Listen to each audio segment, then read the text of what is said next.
And hello, everyone, and welcome to the Copyright 2.0 show, episode number 375. My name is Jonathan Bailey from the website Plagiarism Today, which can be found at plagiarismtoday.com. And joining me, as usual, is attorney Evan Sheres, who I would like to remind everyone is here to drop some knowledge bombs on you and make you a little bit wiser through the course of the next hour or so, but is not dispensing legal advice. If you want legal advice, pay the man. It's that simple. You know what? Every day you find every time we tape a show, you find a way to say it a little bit better. So I'm trying to hone my disclaimer there a little bit. It is a process. It is a process. The disclaimer is definitely improving, and I endorse it. And okay, well, the only legal advice I would ever give is don't take free legal advice. Well, I don't think that would really count as legal advice. Exactly, that's the point. You know what? That's a good question. It does, actually. It is such a good question. But yes, how you doing, Evan? I'm doing really well. It's of course a sad day. Yeah. Another mass shooting, and unfortunately, it's become a regular occurrence. But other than that, things are all right with me. It's Wednesday, my favorite night of the week, my karaoke night. Got any plans on what you're singing? I don't know today. I'm gonna play it by ear. So, yeah, I'm just excited to talk some copyright. Yeah, we got a lot of very interesting stories this week too. Yeah, we're going around the world today. Yeah, we are. It's a little bit global, more global than usual, actually. Yes, absolutely. And because of the holiday here, we actually have 2 weeks worth of stories to go over because, like I said, Thanksgiving was last week. We were off, and now we're back covering. Not too much happened over Thanksgiving break. Let's just be honest. Right, and whoever is consuming this, if you're not consuming it via video, you may not know, but if you are trying to, you'll see that we're actually not doing video today. We're going to do an audio-only podcast. It's kind of an experimental thing for us, and also because we're trying to improve bandwidth and connectivity. We've been having a lot of weird dropouts that have been frustrating to edit and have just caused a lot of problems with the flow of the show. Right, so we apologize for the lack of beauty that you get to miss our faces, but hopefully you can concentrate more on the substance of what we have to say. You get the substance, yeah. That's good. We'll run with that one. And like I said, no more broken monitors from looking at our ugly mugs. So yes. That's also useful. All right, would you like to tell our listeners what we're going to be talking about? Yeah, well, first off, we're starting with an announcement from YouTube that they are going to sort of provide insurance to some of their users. But then we get to what I think is the big story of the week, which deals with Cox. My ISP, by the way, this podcast brought to you half by Cox, is in the news with a major ruling that could affect DMCA's safe harbor moving forward. New Zealand extradition trial against Kim Dotcom ends. The waiting game begins. We also have another update in the Megaupload case as the only person to go to jail for Megaupload is released. Pirate Bay will not be blocked in Sweden. And then we have another update about the lovable losers of copyright, Perfect 10. And finally, a bizarre settlement in the Czech Republic where a convicted and admitted pirate is obligated to get 200,000 views on YouTube of an apology video. I've never seen anything like this. Plea bargain. Yeah, it's a plea bargain, and yeah, this is bizarre. So this YouTube story, I love it. As you mentioned, YouTube is going to be paying some fees in allowing its users to basically fight takedowns because it feels like these users are really protected under fair use. So what they've done is they've selected 4 of their users who they really believe have a very strong fair use case and have decided to basically front their legal fees. One example, for example, is a gentleman named Constantine. We always do this. Gilotis. If you are offended that we mispronounce something in this podcast, you have clearly not been listening to this podcast. This is all we do. Equal opportunity mispronouncers. So, for example, this guy has, first of all, 1,000 subscribers, which is not much, and makes videos that debunk UFO sightings. So he'll take all those silly shows or even individual UFO videos, and he'll be like, well, no, this is the analysis as to why this is clearly not a UFO, but a hot air balloon. Here's the evidence. Here's the commentary, and puts that up. And so someone like him, YouTube believes, should have the right to use other people's copyrighted material because he is protected under fair use, but would otherwise not really have the financial resources, given that he's a small-scale guy, to protect himself and to fight takedowns.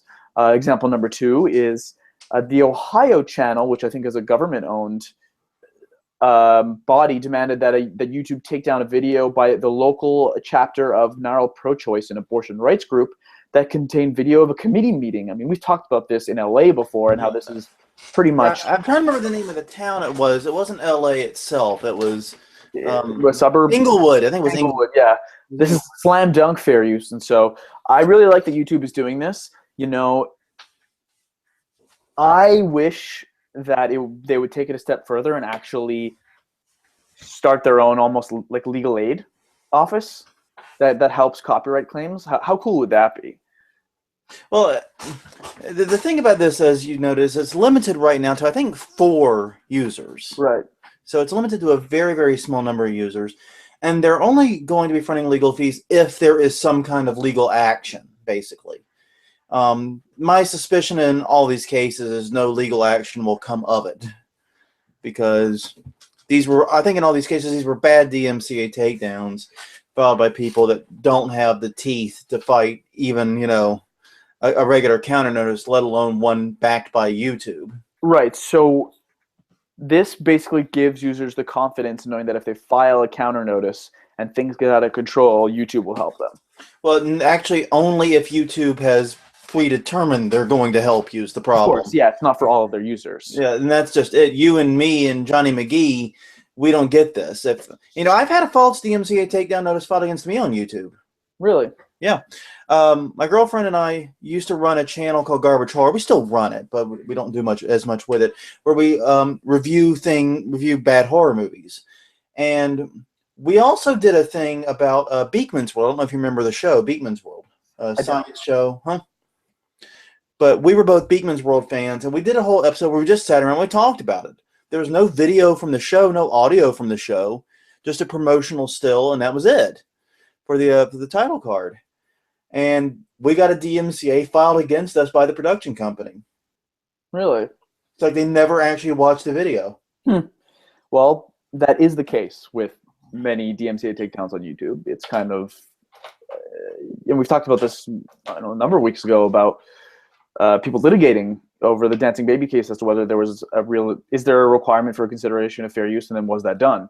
And so I don't think it's a secret to say that many people acting on behalf of rights holders, even rights holders, will issue a DMCA takedown without really stopping to figure out whether it's a case of fair use or not. And this is one of the reasons why, even though Content ID is deeply flawed, it is an improvement over the alternative. That's right. Because at least a Content ID claim, the material is in there somewhere. Content ID, obviously being an automated system, cannot make a determination on fair use. Granted, neither the filer nor the creator can make a determination on fair use. That's up to a judge or jury. But at least the content stays up in the meantime. At least the content stays up in the meantime. Yeah, I agree. So, yeah, Content ID gets a bad rap, and I think sometimes deservedly. But, yeah, it's a lot better than the alternative, which is rights holders firing off DMCAs and fire them off at such a rapid pace that they sometimes can't be sure what's in there. I mean, that's true. It's a practicality issue as much as anything. So, but I'm glad to see YouTube doing this, but I don't think this is the pivot that a lot of people have made it out to be. This is great for these 4 individuals, but it remains to be seen if YouTube is going to expand this to help others in similar positions. Well, there's no way they could. You know, yeah, the legal fees that are hypothetically out there, yeah, to defend every one of their users who may have a and I don't think they'll expand it to every user. That would be insane. They have like 800 million monthly users. Exactly. So that's what I'm wondering is how exactly are they going to go about selecting? Is there going to be an applications process? And that's one of the first things I would like to see is, okay, I feel like I've been hit by a false DMCA takedown. Can I apply to get this protection? And that's what I think would be at least a really cool job to have from a very selfish perspective is, some sort of legal aid. It would have to be a law firm. It wouldn't be legal aid or, in the context of actually being supported by like a local bar, but some sort of office that handles copyright cases exclusively, kind of with the backing of a gigantic organization on one side or the other, either filing takedowns or defending against them. I think that would be a cool job to have. But I think that's it for this case. Moves us to the Cox case. Well, in the meantime, though, you can watch your UFO theater all you want. That's right. So, Godspeed. Yeah, this one, however, has been interesting to me. Cox Communications, major local ISP, the only reasonable one in New Orleans, if you want high-speed internet that doesn't completely suck. They're being sued. Huh? They're being sued. Yeah, they are being sued. They're being sued by 2 music publishers who brought a lawsuit who basically accused them of failing to terminate the services of repeat copyright infringers. These are individuals like you and I who are using their ISPs, their internet connections, to basically download either catalogs of music, movies, etc. And they're basically saying that Cox Communications is not entitled to their DMCA protections for failing to implement a repeat infringer policy. Yeah, and there were a lot of questions being asked here because, one, many people assumed that this whole repeat infringer thing didn't apply to ISPs. It only belonged to like web hosts like, think, YouTube and SoundCloud that had more direct control over the content. Right. This court seems to disagree with that right off the bat. Yeah, well, in the first 10 or 15 years of the DMCA, the term internet service providers tended to only apply. It's kind of confusing when you think about it. Yeah, it is. Only apply to third-party content providers rather than actual internet service providers, which kind of is confusing to someone who just hears the term and thinks it's a term of art that would apply to people who provide internet services, but it actually mainly applied to people like YouTube. Yeah. But now that this is a kind of new frontier that is finally being litigated as to whether it actually applies to people providing internet service to customers like Cox Communications. And the ruling in this case against one of the plaintiffs was that, hey, basically you don't have standing, finding that one of the plaintiffs basically didn't own any of the exclusive rights to the copyrights at issue. This happens a lot. You have people like Rights Corp who enter into partnerships with copyright owners to sue on their behalf. And so the documentation as to whether they actually have the exclusive right to the copyright becomes a mess. And so one of the plaintiffs, the judge found, did not actually own any exclusive rights to the copyright at issue, and were therefore dismissed on a copyright, dismissed on a standing issue. I apologize. However, as to BMG, the other plaintiff, the judge actually issued a summary judgment against Cox on a matter of basically failing to implement a meaningful repeat infringer policy, and the damages trial was scheduled to start today. So, in case the listeners don't really understand what that means, a meaningful repeat infringer policy, it's not really set out in the DMCA because, of course, the DMCA was written 20 years ago. Yeah, and the last time, sorry. Go ahead. And the last time this really came up on this podcast was the Groove Shark case. We talked about it in conjunction with that, but go ahead, sorry.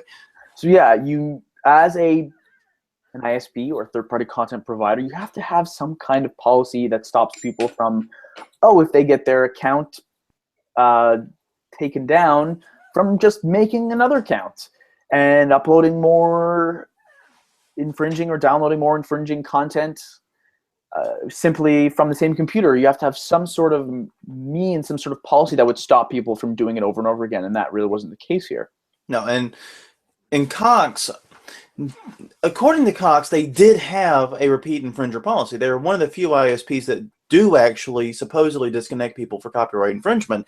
Most of the other major ISPs, as we know, are on that 6 strikes regime, which was agreed between rights holders and ISPs, and it doesn't actually lead to disconnection, but it does lead to other punitive actions by the ISP.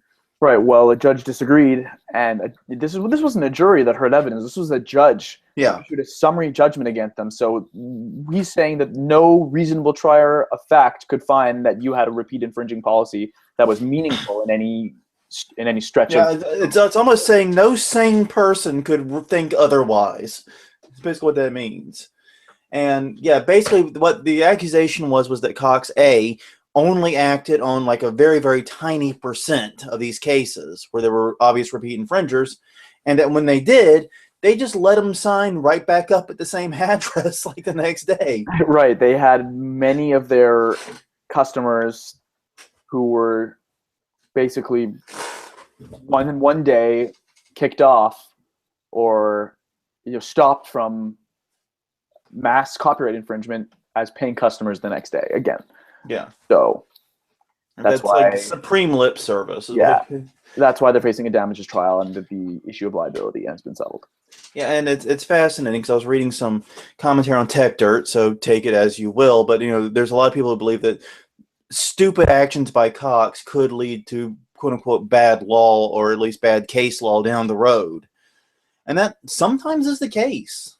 Sure, this judge is making law by deciding the issue on summary judgment. Don't make no mistake about that. This case, if it continues and is not reversed on appeal, will be cited in the future. This is serious precedent. Now, my question for you is, what does this mean for the ISPs that are part of Six Strikes? Like, your Verizons, your Comcast, etc. They've got to deal with these large copyright holders, and they seem to be at least moderately happy with it. But what's to stop, some small guy that's not a part of that agreement from coming in and playing the same game? Well, I would imagine that if you have a system in place that's been negotiated and agreed to, or at least contributed upon by major copyright holders, and that system is still being used today, and there's no complaints by those copyright holders, then you kind of have evidence that this is a good system. So if someone would try to argue that you are not entitled to DMCA protection, I would say that, this system that's kind of a result of this round table process I would say the process is important evidence for the fact that you actually... Even though it does not actually lead to account termination, you think it might still work? I think it does do account termination in the later steps, if I'm not mistaken. I believe I thought it did not. I thought it had other punitive measures, but not termination. I guess we'll have to come back to that one. I believe steps 6 and 7 is definitely termination. Well, and if that's the case, then it would definitely meet the criteria, because you've at least got a policy in place. And because this is, remember back to the Groove Shark case, they basically said, you don't have a policy. You not only have a bad policy, you just don't have a policy. So right. So the standard is low for what is a good policy. Very surprised. First of all, I don't think any small copyright holder is going to be taking on Verizon in a copyright case. They just do not have the financial resources to do that. Second of all, you very rarely see litigation. We talk a lot, John, about how litigation is really the last resort. And it's all, even during litigation, it's often more about negotiation. Exactly. So if you have a massive negotiation and the implementation of a system like the 7-strike system a few years back, and a willingness and goodwill between the two parties, things have to devolve pretty harshly in order for litigation to come about. And it's also important to remember that other ISPs, including both Verizon and Comcast, either own or have partnerships with many of these rights holders, as in business, like other business ties. Sure. So these are not... Basically, that's what I think is so interesting about the internet now, is that it used to be the ISPs against the content companies, but now they're kind of slowly merging into this weird fusion baby. You know what? That was a visual I didn't need today. Fusion baby. All right, I'm happy to help. Well, you want to move to New Zealand for a little bit? Let's move to New Zealand for a little bit. Maybe get the fusion baby out of your head. Kim Dotcom, there's another image we don't need. His extradition trial is over, in New Zealand, and now we get to play the waiting game as we wait for the judge to issue a ruling in this. Kim Dotcom, of course, arrested in grandiose style in January of 2012 when his site Megaupload was shuttered by a joint action by New Zealand and U.S. authorities, Right. but has been fighting extradition ever since, and there have been a slew of delays. This hearing was supposed to take place like literally 3 years ago, and it's just now wrapped up. So I guess we will see if the U.S. or Kim Dotcom had better evidence for why he should be extradited. Well, another part of that takedown, which is relevant to this discussion, is the fact that he has $60 million frozen, which he now claims has stopped him from putting on certain experts that he believes are important to his. How expensive are these freaking experts? You know what? When you're fighting international extradition, I can imagine the legal fees are serious. Oh, I can imagine they're serious too. I don't doubt the legal fees are serious. But I've done expert witness testimony work before. I didn't get paid nearly that much. I'm just telling you straight. Well, you know, John, I mean no disrespect, but there are experts out there who, I know. you know, when it comes to the, you know, the Kim Dotcoms of the world, or, you know, the MPAAs of the world, they cost big bucks. Yes, they do. I know I'm at the, I wouldn't say the lower end of the tier, but definitely not to the higher. You know what I mean? on cost on that, because I have a fairly niche area, so I can command a pretty high fee. But plagiarism, it turns out, not that broad of an area, and that's something that gets a lot of expert witness work. Right. Well, you know, some expert witnesses are cardiologists, you know, Yeah. or you know, in the realm of like physicians. That's when it could get really expensive. When Yeah, yeah, absolutely. And especially if I can imagine also like getting financial people in too, it would also get absolutely insane. Anyone with serious pedigree, you know, on the scientific side, is someone who I would imagine is going to cost an arm and a leg as an expert witness. I agree. You know, and this is probably the case where they would be expensive. But anyways, you know, enough about Kim Dotcom. It's all a sidetrack. Money. You know, this is 9 weeks later, which is crazy. Imagine this was a 9-week hearing. Not technically a trial, a hearing, even though it was structured in many ways like a trial. It was. It's not actually considered a trial. It's a hearing because, you know, you had a prosecution and a defense and more, you know what I mean? You had stuff. You had discovery. You had evidence. You had all the makings of a trial, but still called a hearing. Right. Well, I ended up looking a little bit of this up. This is all being done according to New Zealand's Extradition Act of 1999, which basically... Friends would be happy. Basically, what you need your basic documentation of the alleged crime. You need the warrants, and you need depositions, which describe the offense and the conduct that constitutes the offense. I also looked up basically what is an extraditable offense. It is something which is punishable by more than 1 year's prison term. It also has to be conduct that would be regarded as criminal had it occurred in New Zealand, and then there would be a similar penalty, aka over 1 year jail time in New Zealand. So there's your basics of what they were talking about in the extradition hearing. Now, and interestingly, if I obviously don't have all the details of everything that was in the hearing, my understanding is in New Zealand there is no criminal copyright statute. It's purely civil.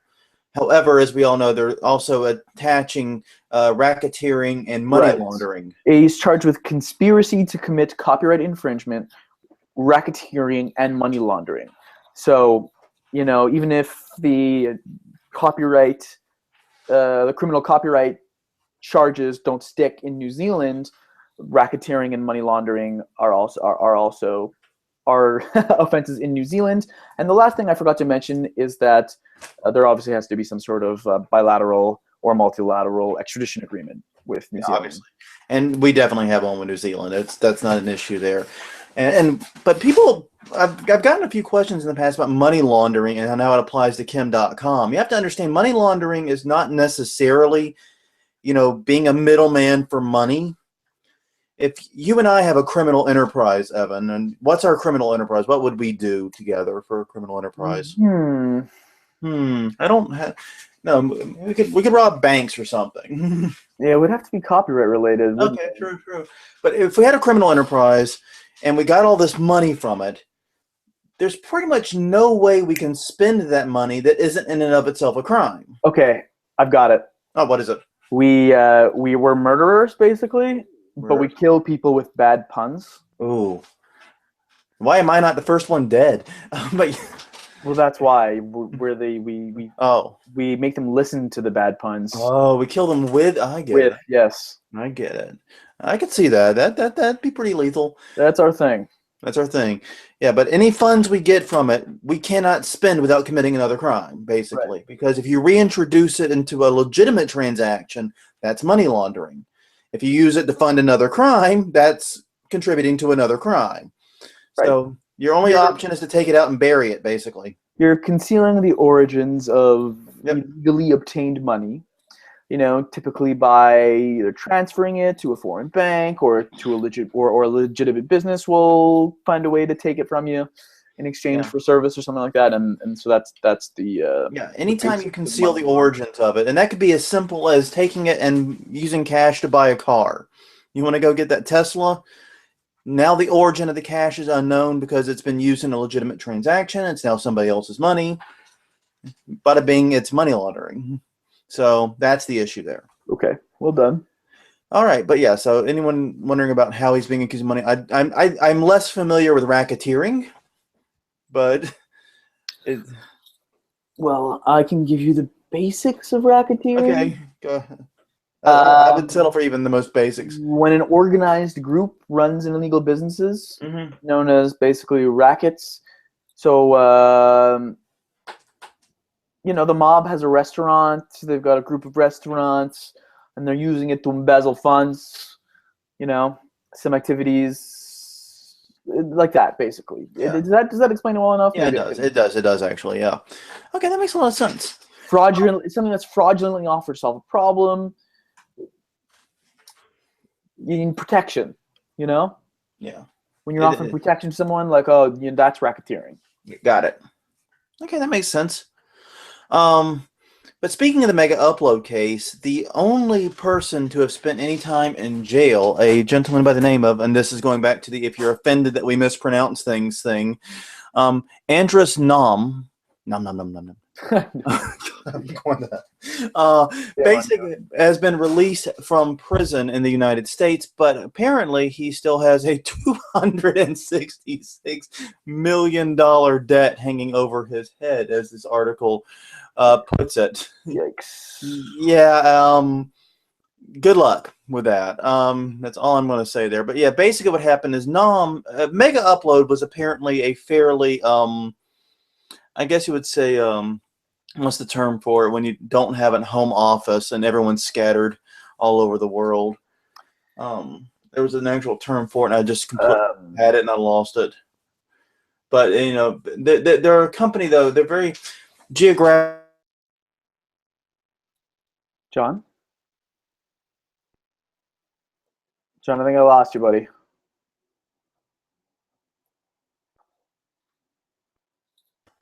Got you back. All right, I could hear you just fine, so I don't know what the heck's going on. Well, the video experiment's having some success. We got this far, though. Anyways.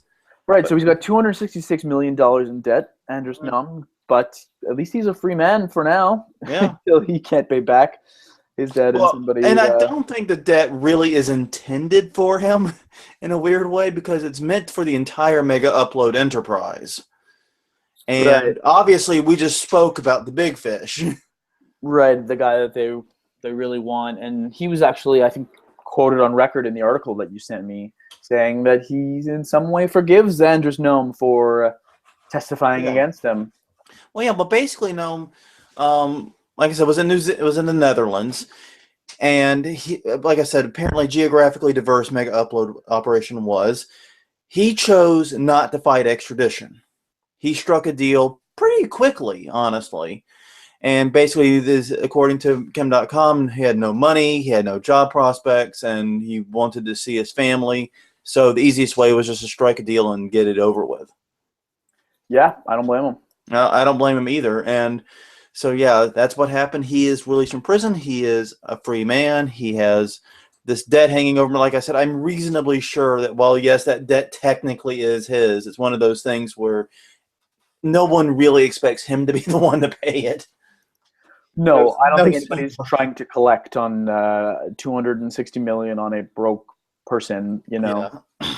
I'm pretty sure he is doing well to survive and will not be the person they hit up for this debt. I think, as I've mentioned many times before on the show, that there is a very significant difference between a judgment and a collection of a judgment. And speaking of which, MPAA, MovieTube, that's perfect. I don't know if you planned that, but if you did, brilliant. What can I say? Just brilliant, dude. Yeah, MovieTube. MPAA won a $10.5 million default judgment against MovieTube. And now we got to find out who they're supposed to collect that judgment from. Right, so they received this $10.5 million judgment in default. We were talking about this 2 weeks ago, how they received a judgment in their favor, and now the damages issue has been issued in their favor. Again, this was a default judgment, so the people that they've sued in a John Doe fashion, because they don't exactly know who is behind MovieTube, did not show up for this part either. Big shocker. And so they received every dollar that they've asked for, which for some reason is only half of what. Yeah, that's the part that's a little mysterious to me, is why only ask for half when you're going to pretty much get whatever you ask for. Well, I don't think they necessarily knew they were going to receive a default judgment. That's true. They didn't know if their defendants were not going to show up. And so I can't really tell you why. And we have seen some cases where a default judgment has been reduced because the amount being asked for was outrageous in the judge's mind. We have seen that happen, but that's pretty exceptional for that to happen. I can't really speak as to why they did this, but they got the full statutory damages for the 140 some songs that they'd asked for. Like I said, they'd only asked for half. Obviously, with no evidence to the contrary, it's hard to not award the full amount. So yeah, the evidence was presented showing the defendants basically considered reconstituting the illegal activity. So just to bring you up to date, and I know you're up to date, but the listeners up to date, is that we discussed that basically the site shut down, right? Yeah, it shut down, but now the MPA is alleging that they've set other sites up or they're doing some other project now. So this, yeah, exactly. It's a whack-a-mole situation. Yeah. So now that they've set up again, and so they've received this default judgment and this order to basically shut down and get the domain names transferred to them. More importantly, this new order authorizes the studios to continue the discovery and to, quote, all related parties, which includes agents, servants, employees, I like this term, confederates, attorneys, surprisingly, and this is the important part, third-party vendors providing services to the defaulting defendants in connection with the websites. So this basically gives them the ability to issue discovery motions to various third-party vendors that MovieTube dealt with in order to find out who the hell these people were. Yeah. And whether they're able to glean any useful information from that remains to be seen, of course. But right. Well, we'll see where this discovery goes. I mean, that's the whole point of discovery, is that you don't really know. That's why they call it discovery, not fact. Discovery. You know, a lot of people don't really quite know this, but you tend to find out a lot about a lot that you didn't know in the first few motions of the case. You know, as soon as you do your discovery, how much money were they making? Who are we actually dealing with? Sometimes you don't, obviously, find out of very much, but sometimes you do. Now, can I ask a question? Obviously, they didn't know who these people were. They filed a lawsuit. How do you provide service to John Does? That is a good question. I'm filled with them, aren't I? Yeah. I have no idea, but I wish you would have. I wish I knew this one. Service to. I'm going to Google this one. I'm just curious for obvious reasons. I mean, if I don't know you, how do I provide service to you? I mean, if I can think back to law school, there is service by publication. Yeah. Which is not, as I recall, okay in every state. But in some states, you can basically say, hey, we don't know who this person is, or if we do know, we don't know where to find him. This is where we're suing him, and we can't find him, so we're going to issue a publication in essentially a newspaper at his last known address. So maybe this, in the case of what is essentially a company, would be where they were where they did business, where maybe MovieTube people did business, or where they had a PO box somewhere in the United States. And then that way you announce that you're this person who's being served, and then they've got like 3 or 4 weeks to contact you to give you a place where they can actually be served. And if that's not the case, then your requirements are met.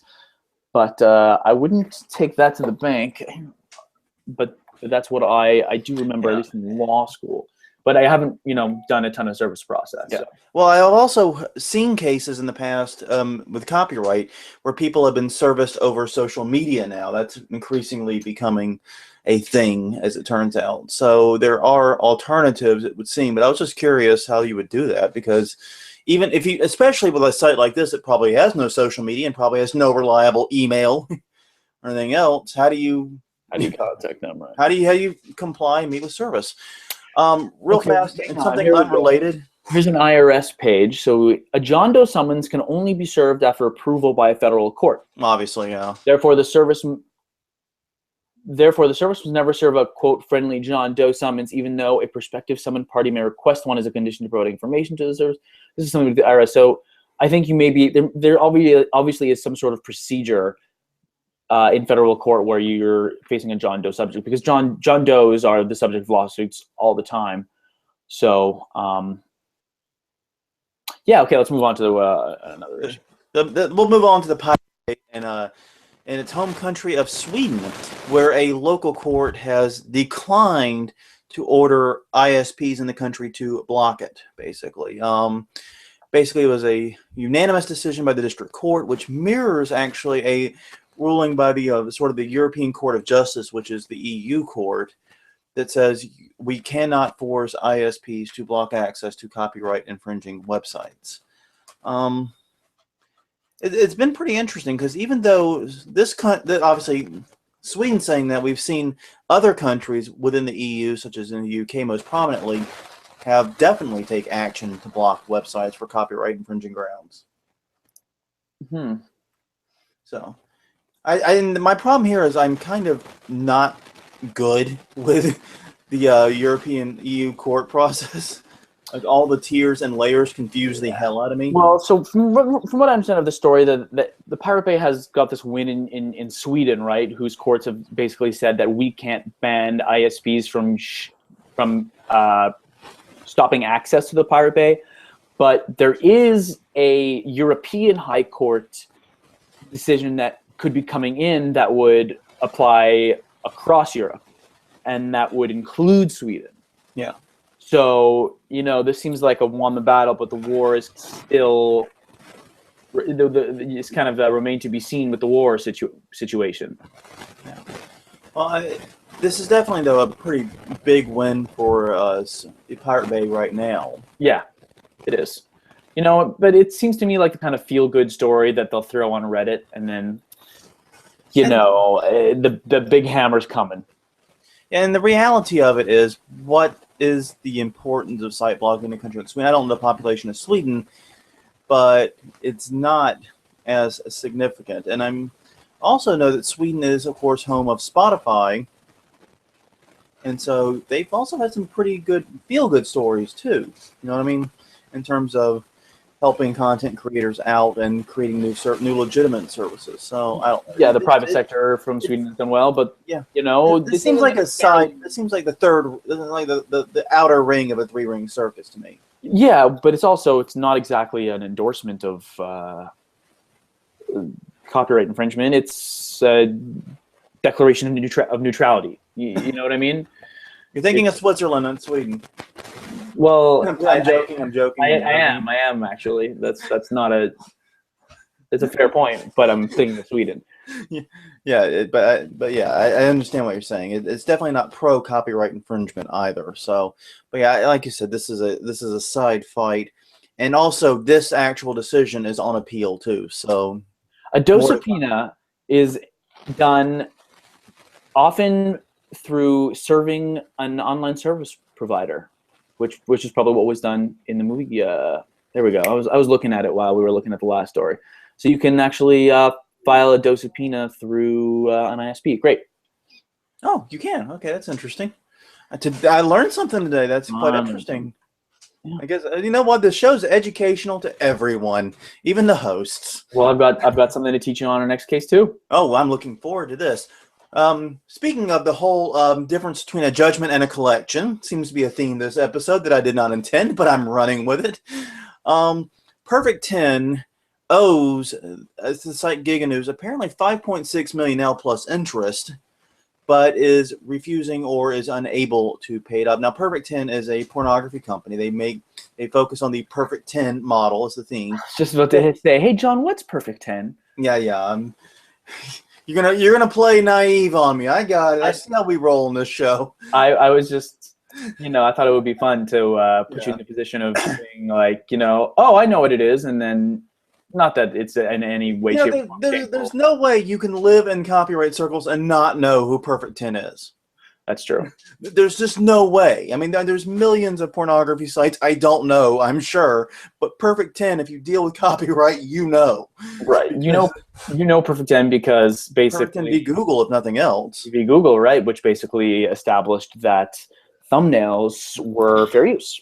Thumbnails in the context of search and organization. That's right.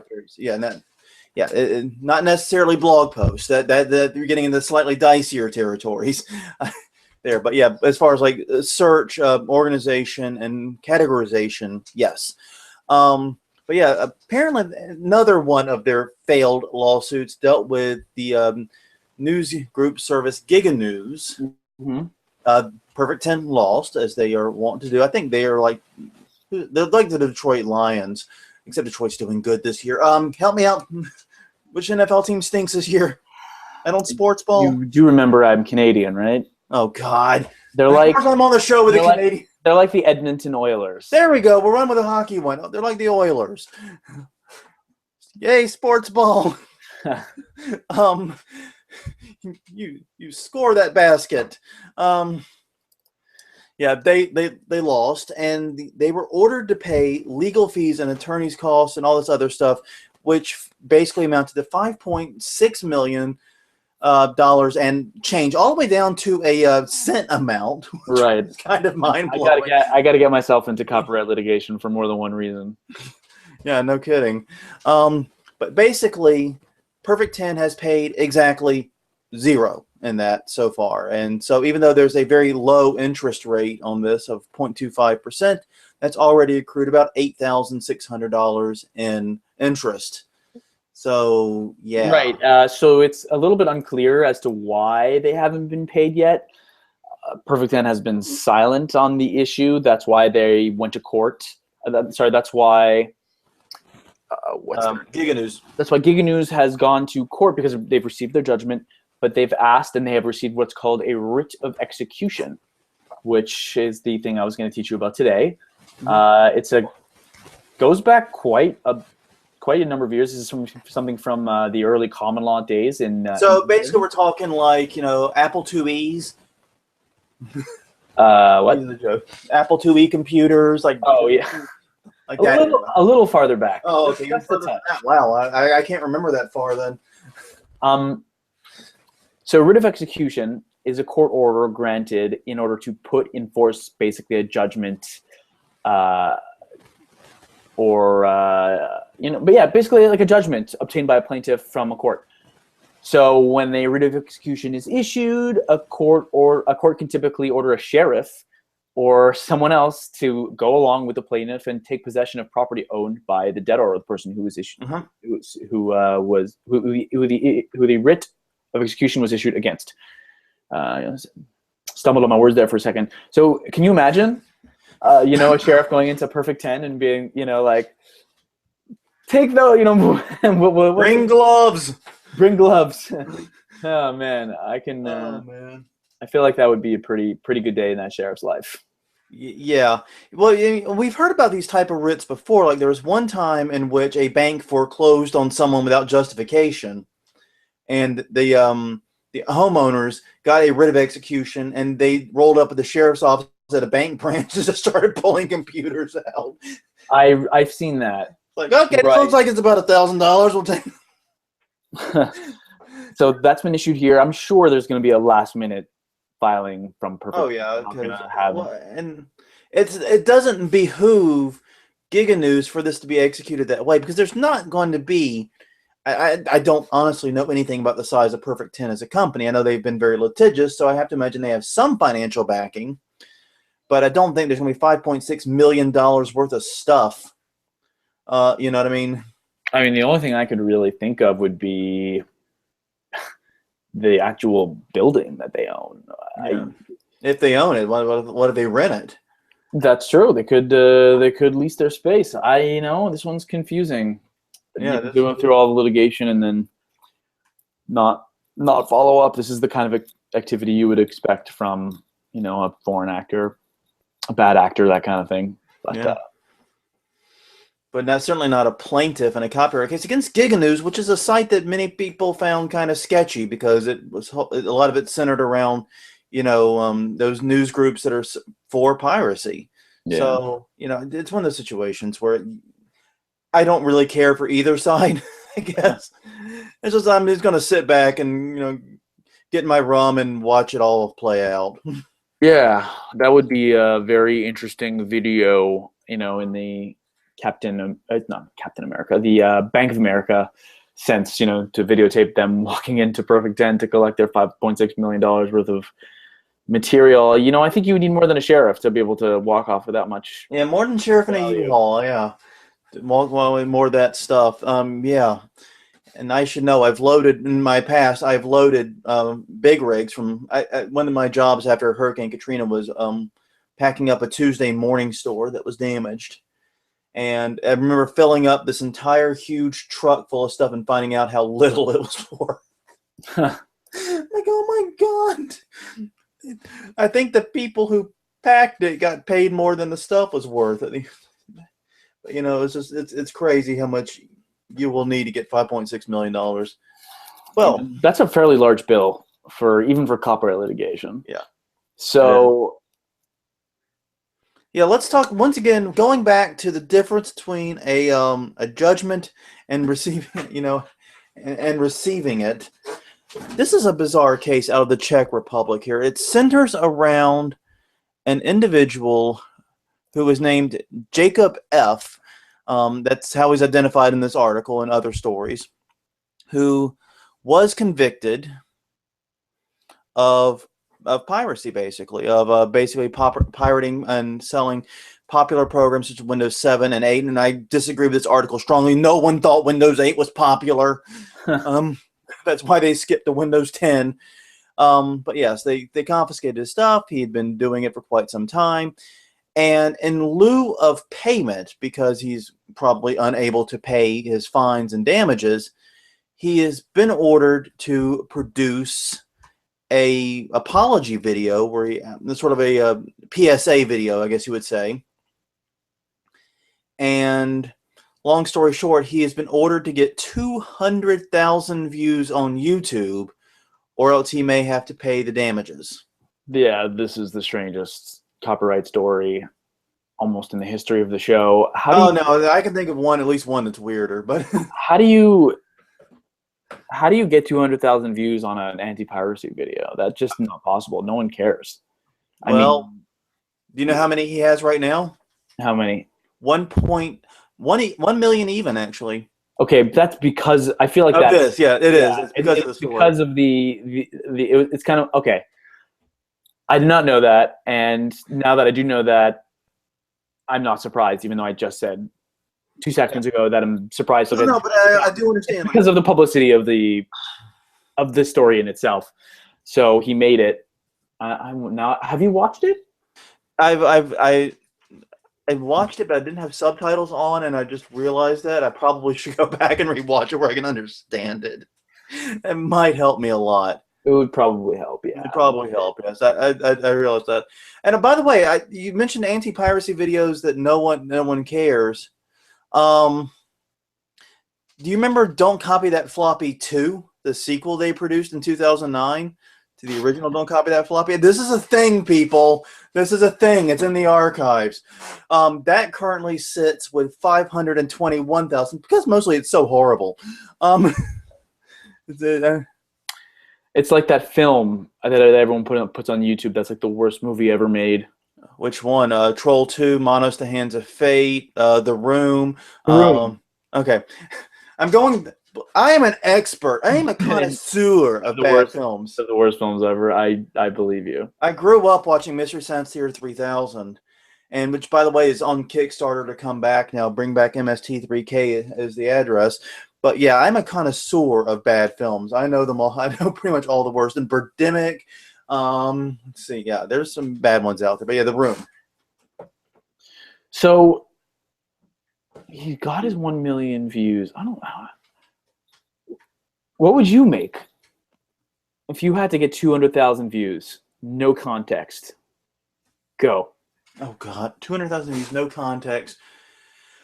I know how to. Well, the easiest way to do it is apparently to go on a racist and/or anti-Semitic rant on YouTube. That's true. People really tend to share. I don't actually hold those thoughts, but totally we get hundreds of thousands of views like that. Yes, my life and career would be destroyed, but you just said I had to do it. Sad. Well, you know what? I'll tell you what, John. I'm going to go and I'm going to deliver the karaoke performance of my life tonight, and we're going to upload it, and we're going to get 200,000 views in there. There we go. Okay, that would be much preferable to my solution. Well, I guess on that note, that wraps up our stories. Yeah. So on that note, I'm out of ideas, and so for this episode, I'm sure we'll be back next week with some very interesting stuff. But my name is Jonathan Bailey. I am from the website Plagiarism Today, which you can find at plagiarismtoday.com. And I am username Plagiarism Today at all of the things. And my name is Evan Sherris. Shoot me an email at esherris, SHERES @gmail.com. Did you forget how to spell your own name for a second? I'm sorry. I'm just. Are you pausing for dramatic? Okay. Sorry. Now I forget what I was saying. Email at esherris.com or follow you on Twitter at. Follow me on Twitter at Evan Sherris. And we'll talk next week. All right, sounds great. Looking forward to it. And like I said, we will see you guys next week.